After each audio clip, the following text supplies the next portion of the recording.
On March 2nd, 2026.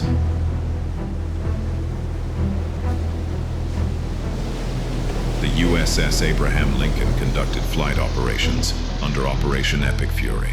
Official footage released by the U.S. Navy shows sustained carrier-based air activity. Flight operations during an active deployment are not symbolic. They represent readiness, sustained sortie generation, and regional presence.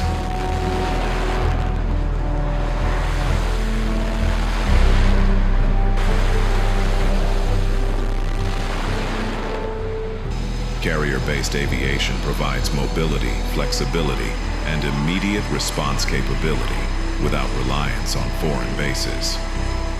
In modern naval doctrine, presence itself carries strategic weight. A deployed carrier communicates deterrence, stability, and operational capability.